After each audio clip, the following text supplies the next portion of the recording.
نشوف الحالة دي مع بعضينا كده. A 30 years old primate gravida presents at 34 weeks gestational age with blood pressure. خدوا بالكم بقى، واحدة حامل وجت ببلاد بريشر 170 على 100. ادي البداية هايبرتنشن.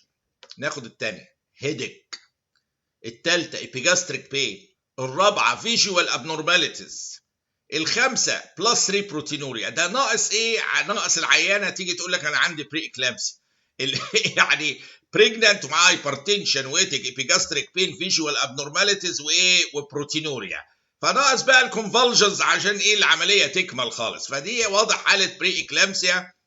which one of the following is the immediate response؟ طبعا once سمعنا او شفنا اعراض بري اكلامسيا اول حاجه وتاني وتالت وعاشر حاجه فكر فيها start magnesium sulfate intravenous immediately.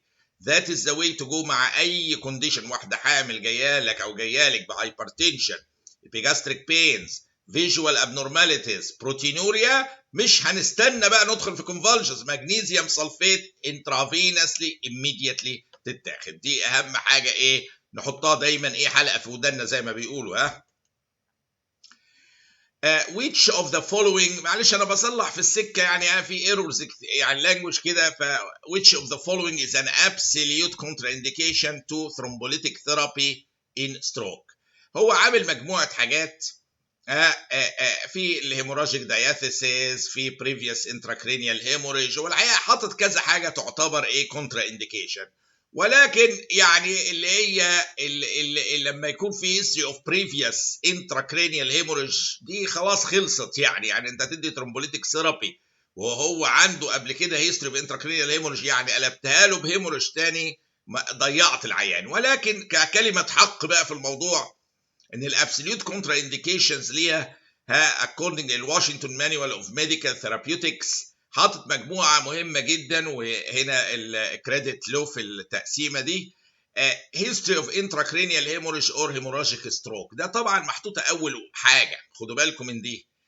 لكن ما يمنعش لو في ايه شوف البليدنج داياثيسيس موجوده، بس لو على الترتيب هو الممتحن هنا في السؤال ده هو صح. اول حاجه محطوطه ايه history of intracranial hemorrhage or hemorrhagic stroke، وهي دي كانت ايه الحاله اللي هو بيقول ايه الابسوليوت كونترا انديكيشن. هو hemorrhagic diathesis is an absolute contraindication و previous intracranial hemorrhage is an absolute contraindication.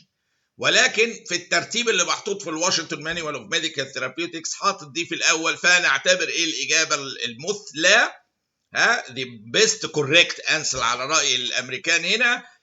وفي المعادله يقول لك the best correct answer لان ممكن يبقى اكتر من واحده ايه صح. previous intracranial hemorrhage هو اخطر حاجه الحقيقه.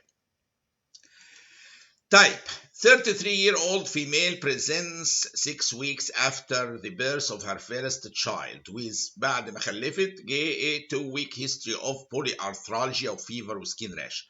اول ما الاقي الفيفر وسكين راش وبولي ارثرالجيا في واحده بعد الحمل دي ممكن يفكرني باحتمالات ايه اللوبس سيستميك لوبس، لانها بتبقى بتتاثر بالاستروجين بتاع الايه الحمل وممكن تبقى اجريفيتد بالبريجنسي.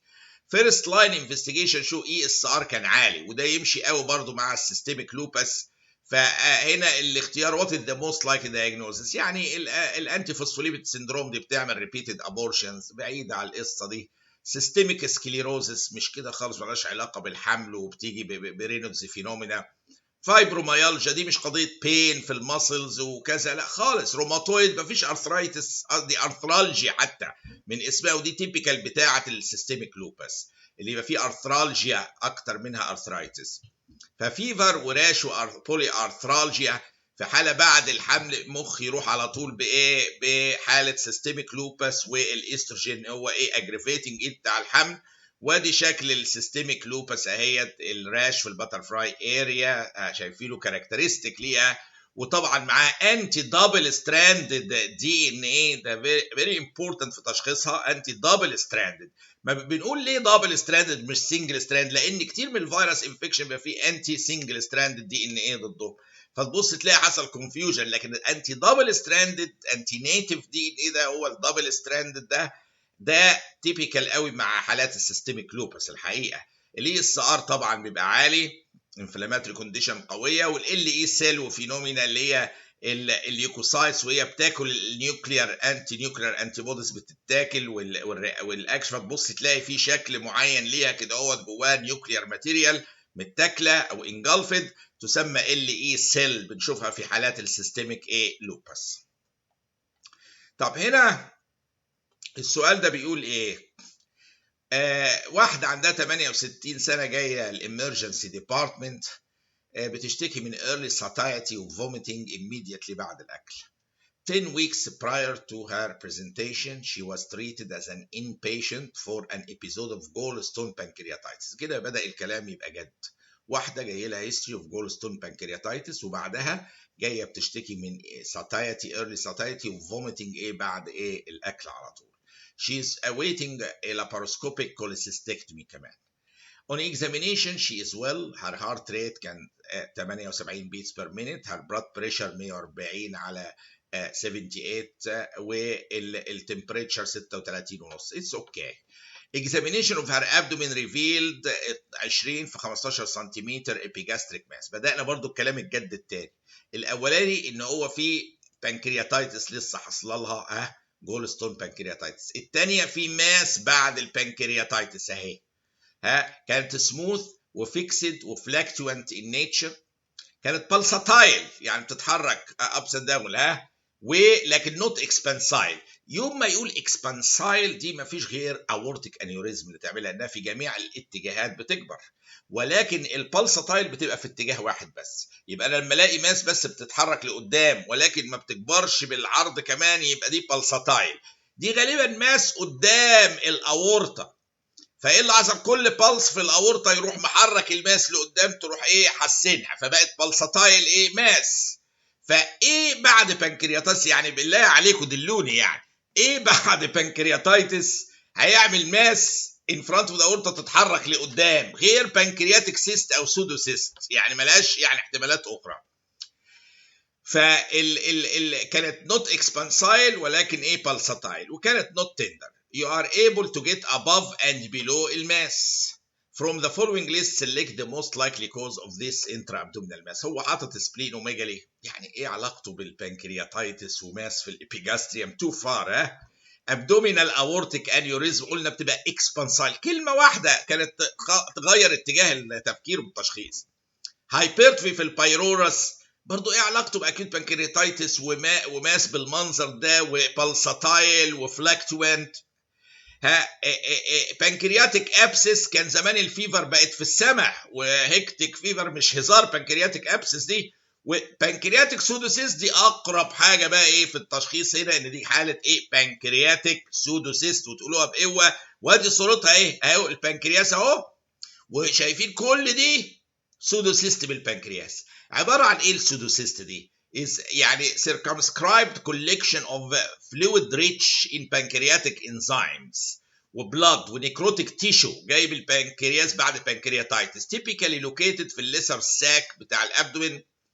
Pancreatic pseudocysts are usually complications of pancreatitis، وده منطقي، بيحصل دامج في التيشوز، بلاد انزيمز نيكروتيك تيشو تتجمع وحواليها سودو وول كده وتدي منظر السيست ده محتاجه طبعا تدخل هام جدا عشان تعالج.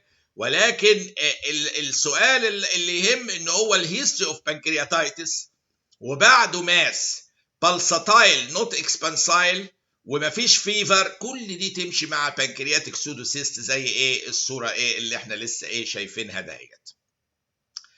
السؤال ده بقى سؤال فاكت، يعني بيقول at 1 year the weight of the normal infant is، ده مش رأي ولا رأيك ولا رأي، ده واقع فاكت. عند سنة 1 year الويت بتاع النورمال انفانت قد ايه؟ لازم نبقى حافظينها كام؟ 10 كيلو جرام. يعني دي حتى لو بدقة قوي الافريج ويت للبيبي في الجيرل يعني في الوقت بعد سنة بيبقى 8.9، البوي بتبقى 9.6، يعني هو الإجابة المثلى هي 10 كيلو جرام. نحفظ كده عند سنة يبقى وزن البيبي 10 كيلو جرام. لازم دي تبقى فاكت معروفة زي ما شفناها مع بعض. وإلى اللقاء مع الأسئلة القادمة بإذن الله. شكرا جزيلا.